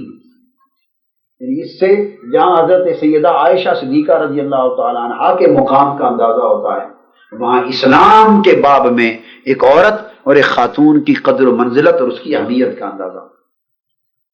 پھر حضور صلی اللہ علیہ وسلم نے حضرت سیدہ عالم فاطمۃ الزہرا رضی اللہ تعالیٰ عنہ کو مقام عطا کیا اور امت کے لیے ایک نمونہ بنایا. پھر وہ مقام عطا فرمایا ان کو کہ وہ تشریف لاتی تو حضور علیہ السلام محبت میں کھڑے ہو جاتے، سر چومتے، اپنی چادر بچھاتے، اس لیے کہ اس بیٹی کو منتخب کیا تھا حسن اور حسین کے لیے، جن کے ذریعے اسلام کی تاریخ کی سب سے بڑی قربانی دی جانے والی تھی. بیٹی کو منتخب کیا تھا. حضور علیہ السلام کی نسل آگے چلانے کے لیے بھی اللہ پاک نے بیٹے کی بجائے بیٹی کی ذمہ داری سونپی. یہ سارے واقعات ایک ایک کر کے اشارہ دے رہے ہیں کہ اسلام کے مشن میں اور پیغمبرانہ مشن میں اللہ کے ہاں اور اللہ کے منصوبے کے تحت ایک عورت کا مقام اور کنٹریبیوشن کیا ہے. حضور علیہ السلام کی نسل اور آل اللہ پاک نے بیٹے کی بجائے بیٹی سے چلائی. اور پھر صحابیات کو اسلام کے دور اوائل میں قربانیوں کی ترغیب دی، انہوں نے قربانیاں دی، اسلام کی خدمت کی، اسلام کے مشن کو فروغ دیا، اپنی قربانیوں اور خدمات کے خون سے اسلام کے پودے کو اوپر بڑھایا. کوئی ایک غزوہ اور جنگ ایسی نہ ہوتی تھی جس میں صحابہ کرام کے ساتھ ساتھ شانہ بشانہ صحابیات عورتیں بھی نہ جاتی. صحابہ کرام میدان جنگ میں جا کر تلوار تھام کر جنگ لڑتے اور خواتین صحابیات اس میدان جنگ کے پیچھے میڈیکل ایڈ اور فرسٹ ایڈ کی ذمہ داریاں اتار. کوئی صحابی زخمی ہو کے آتا، مرم پٹی اور میڈیکل ایڈ کا کام صحابیات کرتی. دیگر امور دفاع کے اعتبار سے صحابیات انجام دیتی. تو اسلام جتنے مارکوں سے گزرا عورت اس میں شریک رہی ہے. جتنے عظیم تر خدمات صحابہ کرام نے انجام دی، اللہ پاک نے عورت کو ان خدمات کے لیے ساتھ ساتھ تاریخ میں شامل رکھا ہے. اور پھر دین میں مذہب، حضور علیہ السلام کا عشق، آقا کی محبت، اس میں بھی عورتوں کو اللہ پاک نے اسی طرح کے درجے، اسی طرح کی کیفیات عطا فرمائیں جو مردوں کو اور صحابہ کرام کو عطا ہوتی. حدیث پاک میں آتا ہے حضور علیہ السلام غزوہ احد سے پلٹے اور ایک افواہ پھیل گئی کہ اس غزوہ میں حضور علیہ السلام شہید ہو کر دیے گئے. پورے شہر مدینہ میں کوہرام بپا ہو گیا کہ ایک انصار قبیلہ، انصار میں سے ایک خاتون تھی، انصار میں سے ایک خاتون تھی. تو حدیث پاک میں ہے کہ اس عورت کا باپ بھی اس غزوہ احد میں حضور علیہ السلام کے ساتھ شریک تھا، شوہر بھی شریک تھا، بھائی بھی شریک تھا اور جوان بیٹا بھی شریک تھا. سمجھے کہ ساری پونجی شریک تھی. افواہ پھیلی کہ حضور علیہ السلام شہید ہو گئے، کوہرام مچ گیا، ہر کوئی سڑکوں پر گلیوں میں نکل آیا خبر کے لیے، حضور علیہ السلام کی خیریت اور سلامتی دریافت کرنے کے لیے. وہ انصاریہ خاتون بھی جو احد سے راستہ آتا تھا مدینہ سے نکل کر اس راستے میں کھڑی ہو. حدیث پاک میں آتا ہے کہ شہداء 70 شہید ہو گئے تھے صحابہ اور 70 ہی کے قریب زخمی ہوئے تھے. جس صحابی اور شہید کی لاش اور مبارک میت اٹھا کے لاتے، جس کی میت کپڑے میں لپٹے ہوئے قریب سے گزرتی، وہ خاتون پریشان تھی، پوچھتی یہ کون ہے؟ اسے بتاتے یہ تمہارا باپ شہید ہو گیا.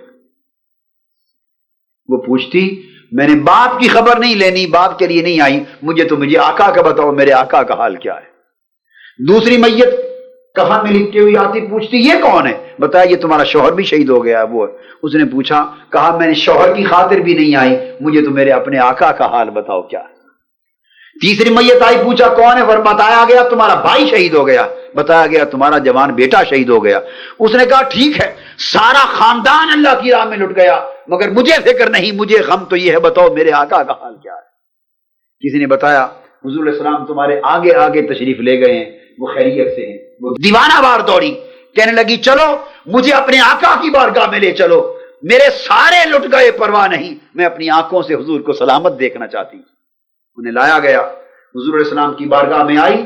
حدیث میں آتا ہے کہ آقا کا جو قمیض مبارک تھا اس کا دامن پکڑ لیا اس نے بے ساختہ. عشق اور محبت اور ادب کی دیوانگی میں دامن پکڑ کے بے ساختہ بولی، عرض کرنے لگی آقا آپ سلامت ہیں، خیر ہے، میرا باپ، میرا شوہر، میرا بھائی، میرا بیٹا سارے لٹ گئے، آپ سلامت ہیں، میرا کچھ بھی نہیں لٹا، آپ سلامت ہیں تو سب کچھ میرا موجود ہے. تو گویا یہ وہ مقام ہے کہ جب عورت ہو یا مرد ایمان میں محبت رسول کے اس درجے پر پہنچتا ہے اور جذبہ ایمانی کے جب اس درجے پر پہنچتا ہے کہ وہاں باپ، شوہر، بھائی، بیٹا، دنیا کے رشتے، مال و دولت، سارے خون کے رشتے، مامتائیں، جب سب کچھ قربان ہو جاتا ہے اور اسے دکھ نہیں ہوتا، چونکہ سارے دکھ اور ساری راحتیں اس کی سمٹ کر آقا کی ذات میں آ جاتی ہیں، آقا کی محبت میں آ جاتی ہیں، آقا کے عشق میں آ جاتی ہیں، آقا کے تعلق میں آ جاتی ہیں، آقا کی نسبت میں جب ساری محبتیں جمع ہو جاتی ہیں تو دنیا کی ساری محبتیں ایچ ہو جاتی ہیں. یہ مقام ایمان ہے، یہ مقام ایمان ہے. اور آپ نے دیکھا کہ کتنا اونچا اونچا درجہ ایمان میں اللہ نے عورتوں کو بھی عطا فرمایا.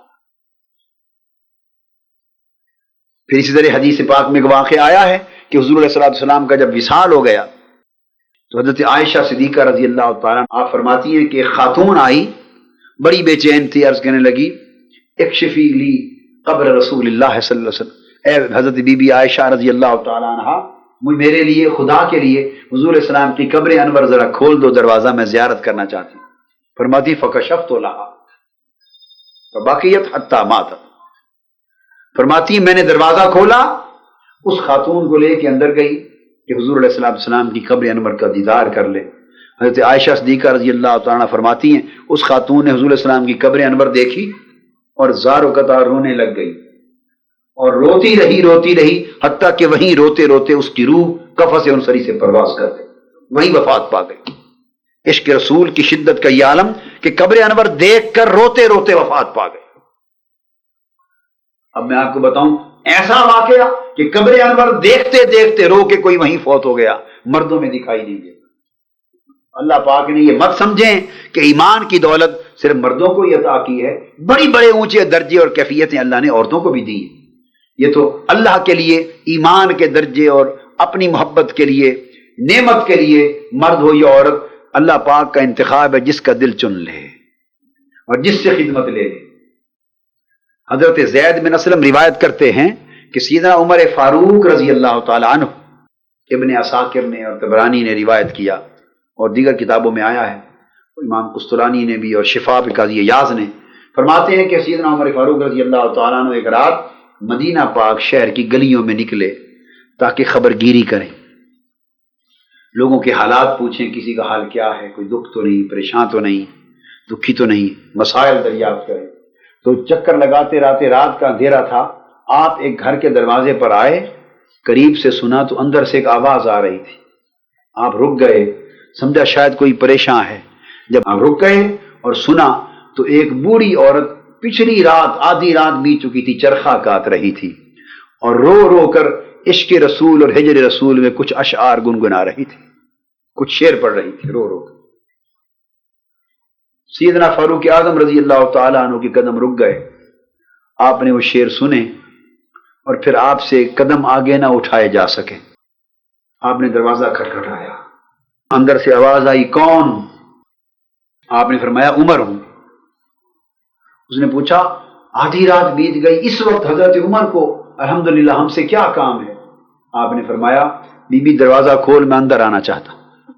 اس نے دروازہ کھولا، سیدنا فاروق اعظم رضی اللہ تعالیٰ عنہ اندر چلے گئے اور قاضی ایاز رحمۃ اللہ علیہ فرماتے ہیں اور تمام محدثین کہ آپ نے فرمایا کہ اے بی بی وہ شعر جو پڑھ رہی تھی حضور علیہ السلام کے عشق میں اور ہجر میں، وہ مجھے دوبارہ سنا دے، میں وہ سننے آیا ہوں۔ اس بری خاتون نے جو چرخہ کاٹ رہی تھی، وہ چرخہ کاٹنا اس کا ایک جاگنے کا بہانہ تھا، حقیقت میں تو آقا کی یاد منا رہی تھی، آقا کے ہجر میں رات بھر جاگ رہی تھی اور حضور کے عشق اور محبت اور ہجر میں جاگ کر رو رہی تھی اور چرخہ اسے جگا رہا تھا۔ فرمایا وہ شعر مجھے دوبارہ سنا۔ اس خاتون نے دوبارہ پڑھے اور اشعار کا مفہوم یہ تھا کہ یا رسول اللہ صلی اللہ علیہ وسلم، آپ راتوں کو جاگنے والے تھے اور اللہ پاک اور پاک لوگ آپ پر درود و سلام کی بارشیں فرماتے ہیں۔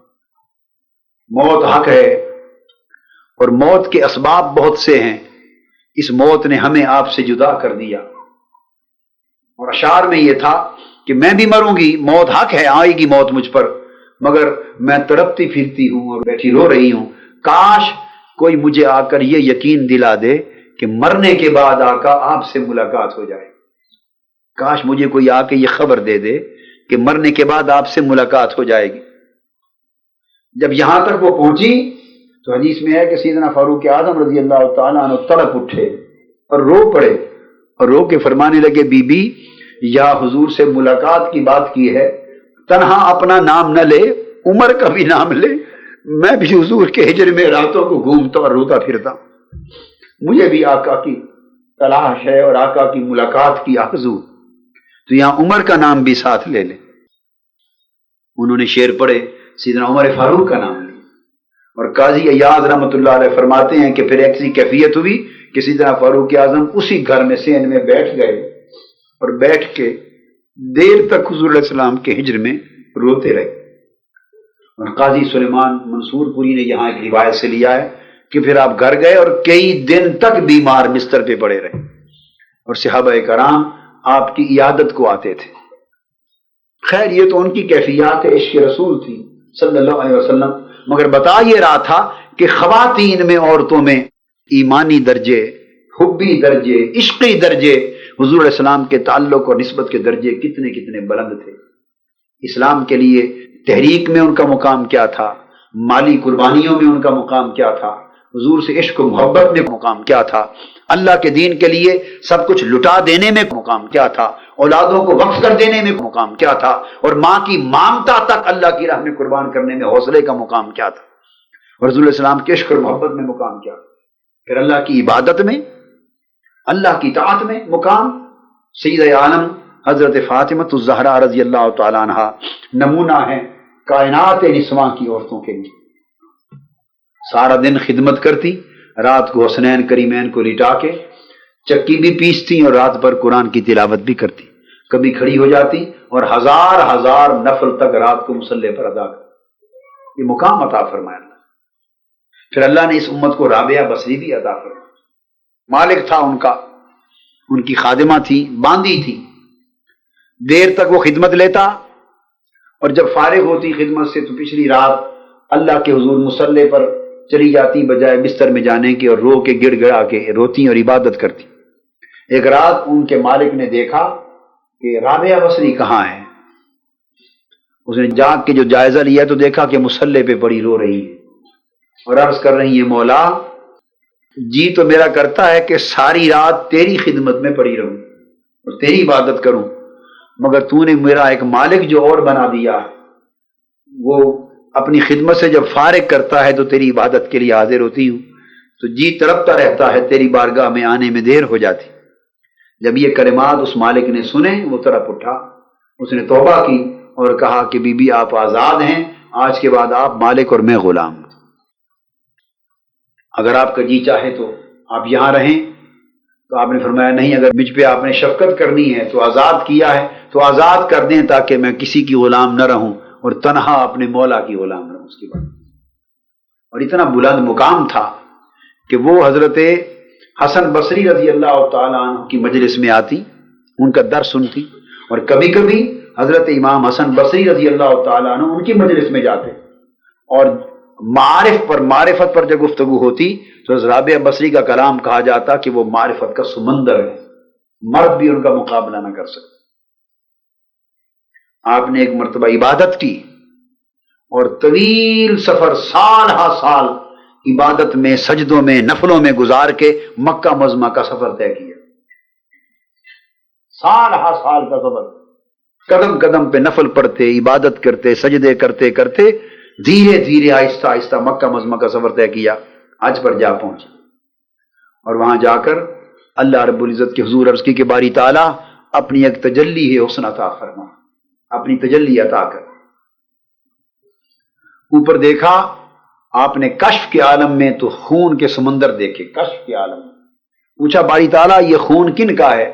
فرمایا جو میرے عاشق ہیں اور مجھ سے محبت کرنے والے لوگ ہیں، میرے عشق اور محبت میں یہ ان کی آرزوؤں کا خون ہے. انہوں نے اپنی آرزوؤں کا خون کر دیا ہے، اپنی خواہشات نفس، اپنی محبتیں اور اپنی آرزویں ذبح کر دی ہیں میرے عشق اور محبت میں. یہ ان کی آرزوؤں کے خون سے سمندر ہے. نمونہ دکھایا، عرض کیا باری تعالیٰ کیا مجھے بھی تو ان عاشقوں میں شامل کر سکتے؟ مجھے بھی ان عاشقوں میں شامل فرما دے اور مجھے ایک تجلی اپنی عطا کر. اللہ پاک نے فرمایا اچھا تو یہ تمہیں تجلی دیتا ہوں اپنی.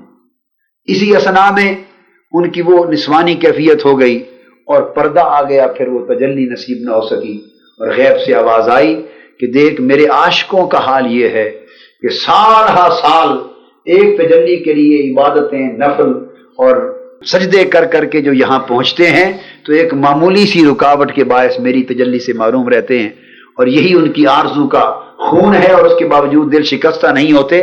پھر تازہ دم ہو کر میری معرفت کی تجلی کے لیے سفر شروع کر دیتے. یہ استقامت میں درجہ ہے، معرفت میں، حق میں استقامت کا درجہ ہے. جس اعتبار سے دیکھیں اللہ رب العزت نے دین میں، معرفت میں، عبادت میں، تقوی میں، یعنی حضرت امام احمد بن حنبل رضی اللہ تعالیٰ عنہ کی خدمت میں ایک خاتون آئی. میں عرض کر رہا ہوں ہر باب میں اللہ نے عورتوں کے بڑے اونچے مقام رکھے. اس دور میں تحریک منہاج القرآن کے ذریعے خواتین کے اندر اس کردار کی یاد تازہ کرانے کی ضرورت ہے. امام احمد بن حنبل رحمۃ اللہ تعالی علیہ کے پاس ایک عورت آئی اور عورت نے آ کر پوچھا کہ اے امام ایک مسئلہ میں نے پوچھنا ہے بتائیے. فرمایا کیا ہے؟ خاتون سے پوچھا مسئلہ کیا ہے؟ انہوں نے فرمایا کہ کبھی کبھی بادشاہ، جو وقت کا بادشاہ تھا خلافت بنو عباس کا، ان کے قافلے گزرتے ہیں یہاں سے اور سرکاری روشنیاں بھی ہوتی ہیں، وہ شمع اور سرکاری روشنیاں، قندیلیں. تو میں رات کے وقت اپنی چھت پر بیٹھی سوت کاٹ رہی ہوتی ہوں تاکہ بعد میں بیچ کے اس سے روزگار رزق حلال کماؤں۔ اور وہ قافلے ہر رات گزرتے ہیں اور دیر تک ان کی روشنی ہوتی رہتی ہے، اور اونچے قافلے ہوتے ہیں، اونچی روشنیاں، اور اس کی روشنی میں بھی میں سود بدستور کاٹتی رہتی ہوں۔ تو مسئلہ یہ پوچھنے آئی ہوں کہ سرکاری روشنی میں جو سود میں نے کاٹا ہے، کیا اسے بھی بیچ کر میں کھا سکتی ہوں؟ میرے لیے وہ رزق حلال ہوگا یا حرام ہوگا؟ سیدنا امام احمد بن حنبل رحمۃ اللہ علیہ لرز گئے اور کانپ کے فرمانے لگے، باپردہ خاتون تھی، فرمانے لگے، اے خاتون، مسئلہ تو میں بعد میں بتاؤں گا، تو یہ بتا تو ہے کون؟ اتنا تقوی، اتنا زہد اور اتنا ورع، تو کون ہے یہ تو بتا۔ انہوں نے فرمایا کہ میں حضرت بشر حافی کی بہن ہوں، حضرت بشر حافی کی بہن ہوں۔ سیدھا امام احمد بن حنبل کھڑے ہو گئے، فرمانے لگے، ہاں آپ کے لیے حرام ہے کہ جس کا بھائی بشر حافی ہو اس کی بہن کے تقوی کا عالم کیا ہو۔ اور کوئی کاتے تو جائز ہے، مگر آپ جیسے مقام ہے تقوی رکھنے والے کے لیے حلال نہیں، تقوی کا مقام۔ اور ان کے بھائی حضرت بشر حافی رضی اللہ تعالیٰ عنہ، یہ وہ تھے کہ ننگے پاؤں رہتے تھے، بغداد میں چلتے تھے، کہتے تھے یہ اللہ کا فرش ہے، میں جوتے نہ پہنوں۔ ہر ایک کا اپنا اپنا ایک حال ہے، ننگے پاؤں رہتے، اور جب تک وہ بغداد میں زندہ رہے اور گلیوں میں ننگے پاؤں چلتے تھے، اس وقت تک بغداد شہر کے کسی جانور نے زمین پر کبھی گوبر نہیں کیا، جانور بھی حیا کرتے۔ ایک روز کچھ بزرگ گزرے اور گلی میں ایک جانور کا، گائے کا گوبر نظر آیا، گوبر دیکھ کر رک گئے، کہنے لگے انا للہ و انا الیہ راجعون۔ کسی نے پوچھا کیا ماجرا ہوا؟ فرمانے لگے کہ آج ایک جانور کا گوبر زمین پہ نظر آیا ہے، لگتا ہے کہ آج رات حضرت بشر حافی وفات پا گئے۔ یہ جانور بھی اللہ کے اس بندے کا ادب کرتے تھے۔ امام احمد بن حنبل شریعت اور فقہ کے امام تھے، اور یہ ایک فقیر، مست فقیر تھے، ننگے پاؤں پھرنے والے مست حال فقیر درویش تھے، اور امام احمد بن حنبل فقہ اور شریعت کے امام ہو کر ان کی خدمت میں جاتے، ان کے پیچھے پیچھے جاتے، ان کی مجلس میں بیٹھتے، اور جب تنہائی ہوتی اور لوگ چلے جاتے حضرت بشر حافی کی خدمت سے اٹھ کر اکیلے رہ جاتے، تو امام احمد بن حنبل ان سے درخواست کرتے، اے حضرت بشر حافی، اللہ کی کوئی بات تو سنا دیں، اللہ کی کوئی بات تو سنا دیں۔ لوگوں نے حضرت امام احمد بن حنبل سے پوچھا کہ آپ خود اتنے بڑے عالم اور امام ہیں شریعت اور فقہ کے، تو آپ ایک ننگے پاؤں پھرنے والے فقیر کی خدمت میں آپ کیوں جاتے ہیں؟ دنیا آپ سے شریعت پوچھنے کے لیے آتی ہے، آپ کیوں جاتے ہیں؟ آپ نے فرمایا، ہاں شریعت کا علم میں زیادہ جانتا ہوں، مگر شریعت والے کا علم بشر حافی زیادہ جانتا ہے۔ لوگوں کو شریعت کا علم چاہیے، وہ میرے پاس آتے ہیں، میں شریعت والے کی خبر چاہنے کے لیے ان کے پاس جاتا ہوں۔ آج ضرورت اس امر کی ہے کہ تحریک منہاج القرآن کے ذریعے خواتین میں، ماؤں میں، بہنوں میں، بیٹیوں میں ایمان اور اسلام کا وہ جذبہ دوبارہ زندہ کیا جائے۔ دین کی اقامت اس وقت تک نہیں ہوگی جب تک ہماری مائیں، بہنیں، بیٹیاں دین کا علم اٹھا کر اللہ کے دین کی راہ میں نکل نہیں آئیں گے۔ انہیں بھی قربانیاں دینی، انہیں بھی تقوی اور طہارت کی زندگی سیکھنی، دین کے علم کو فروغ دینا ہے اور تقوی کو فروغ دینا ہے، بچوں کی اچھی تربیت کرنی ہے۔ یہ وجہ ہے کہ اللہ پاک نے جنت باپ کے قدموں کے نیچے نہیں، ماں کے قدموں کے نیچے رکھنے کی خبر دی ہے۔ حضور علیہ السلام نے خبر فرمایا، الجنت تحت اقدام الامہات، جنت ماؤں کے قدموں کے نیچے۔ ماؤں کو متوجہ کیا جا رہا ہے ہر چند کے باپ کی رضا میں اولاد کے لیے اللہ کی رضا ہے، اور باپ کے ناراض ہونے میں اولاد کے لیے اللہ کی ناراضگی۔ جس کا والد راضی ہے اولاد سے، اس پر اس کا اللہ راضی ہے۔ جس کا باپ ناراض ہے، اس سے اللہ ناراض ہو گیا۔ بے شک باپ کا ایک حق اور ادب ہے، بہت بڑا اونچا ادب ہے، مگر اولاد کے لیے جنت اللہ نے ماؤں کے قدموں کے نیچے رکھی ہے۔ اس کا مطلب یہ ہے کہ ماں کو یہ بتایا جا رہا ہے کہ اے ماں، تیری اولاد کی جنت ہم نے تیرے قدموں کے نیچے رکھی ہے، جس کا مطلب یہ ہے کہ اب یہ تیرے اختیار میں دے دیا ہے کہ اولاد تیری گود میں ہے، تو جس طرح کی چاہے تربیت کر، نیک تربیت کر، اولاد کو صالح بنا اور وہ جنت میں جا پہنچے۔ اور اگر اس کی تربیت کو نظر انداز کر، بری تربیت ہو، اولاد بد ہو جائے اور وہ دوزخ کی راہ کو جا پہنچے۔ گویا ماں کی گود کو تربیت گاہ بنایا ہے، خانقاہ بنایا ہے، مدرسہ بنایا ہے، مکتب بنایا ہے، جامعہ یونیورسٹی بنائی ہے۔ ماں کی گود میں بچہ اگر ماں کی تربیت صالحانہ طریق پر ہو تو ماں کی گود سے راستہ جنت کا ملتا ہے، اور اگر تربیت برے طریق پر ہو تو ماں ہی کی گود سے راستہ اولاد کو دوزخ کا ملتا ہے۔ باپ کا دخل اولاد کی تربیت میں کم ہوتا ہے، ماں کا دخل زیادہ ہوتا ہے۔ اگر تنہا والد اور شوہر دین کے کام پر لگ جائے، عورتیں اور بچے دین کے کام میں انوالو نہ ہوں، تو شاید وہ اپنے پورے گھر کو بھی دین کے نور سے منور نہ کر سکے۔ اور جب خاتون خانہ اور اپنے آپ کو دین کی راہ پر لگاتی اور دین کی تربیت میں ڈالتی ہے تو پھر پورا کا پورا گھر اور پورا کا پورا خاندان اس دین کی راہ پہ گامزن ہو جاتا ہے۔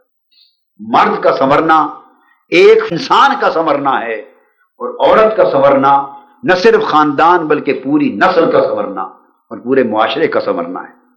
منہاج القرآن ویمن لیگ کا قیام فرانس میں مبارکباد کا مستحق ہے۔ آپ محنت کریں اور مردوں کے شانہ بشانہ آگے بڑھیں، دین کے کام میں آگے بڑھیں، ویلفیئر کے کام میں آگے بڑھیں، عوامی تعلیمی مراکز کے فروغ کے کام میں جو پاکستان میں قائم کیے ہیں، میس ایجوکیشن سینٹرز، اس میس ایجوکیشن سینٹر کو فروغ دینے کے لیے آگے بڑھیں، منہاج القرآن ویلفیئر سوسائٹی کے کام کو ڈیولپ کرنے کے لیے آگے بڑھیں، دینی تعلیم کے لیے آگے بڑھیں، پرورش اور بیٹر براٹ اپ کے لیے آگے بڑھیں۔ الغرض اپنی ذات میں بھی آپ ایک تبدیلی لائیں اور مشن کو منزل مقصود تک پہنچانے کے لیے بھی ایک بہت بڑی تبدیلی کا پیش خیمہ ثابت ہوں۔ ویمن لیگ کا بڑا کردار ہے، ویمن یوتھ لیگ کا اس سے بڑا کردار ہے کہ آپ کی مائیں اور بڑی بہنیں اس شمع کو فروزاں کر کے بیٹیوں کو آگے دیں گی۔ بیٹیوں نے اس ینگ جنریشن تک اس پیغام کو پہنچانا ہے، اور نوجوان نسل اپنی زبان میں اپنے انداز میں اس کے پیغام کو ان تک کنوے کرنا ہے، تاکہ یہ پیغام آج جو بڑی نسل کے پاس ہے یہ درجہ بر درجہ اگلی نسلوں کے پاس جائے، اور حضور علیہ السلام کی امت کی صحت، تندرستی، سلامتی، خیر اور ترقی اور عظمت کی راہیں پیدا ہوں۔